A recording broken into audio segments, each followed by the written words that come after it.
ကျွန်တော်ပြင်းနေလာတော့မြို့မှာရှိရမေတော့တရားပြနေရလေးပေါ့နော်ဒါစောင်းထဲဝင်လာပြီဆော်ရအများကြီးဒါကဘာကြောင်းနေရမသိကြောင်းလေးအဲ့လိုလေးရှိဆောက်ရအများကြီးပဲအတီဆောက်ဦးလေးပါလေရမသိ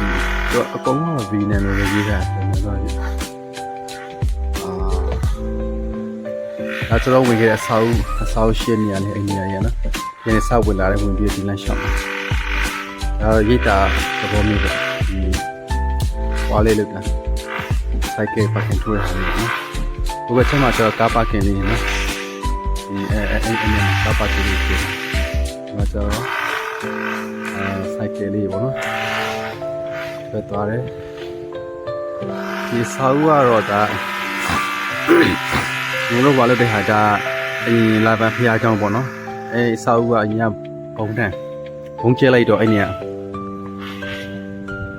ဒါတဖျားကြောင်းဒီဟိုးမူလာလည်းဟောင်းလို့အဲ့နေလေးဘုံကျဲလိုက်တော့သူကနည်းနည်းပဲကြံတော့တယ်ဘုံကျဲခံထားရတာပေါ့နော်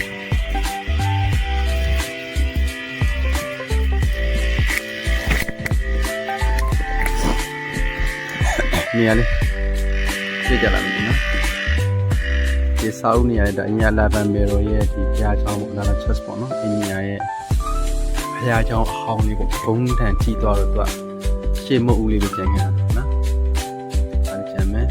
ဒီပြင်းနှမှာသာမေရိုထင်းပြတဲ့ညောင်ပင်လေးပေါ့နော်ညောင်ပင်လေးရှိအဲ့ကြောင့်ညောင်ပင်လေး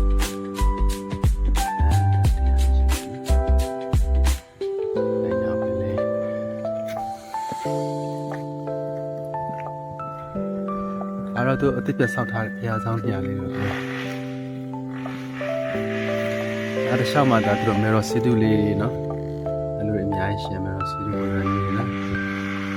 မေရိုစီတူပစံလေးအများကြီးရှင်ဒါဆိုတော့ရှိတယ်မေရိုစီတူပစံလေးနော်မေရိုရဲ့ subscribe ပုံလေးနိုင်ကျွန်တော်ဒီဒါနန်းနဲ့သွားတာပေါ့ဒါနန်းလင်းစင်းနဲ့သွားမယ်ဆိုရင်တော့ဝေးပဲဒ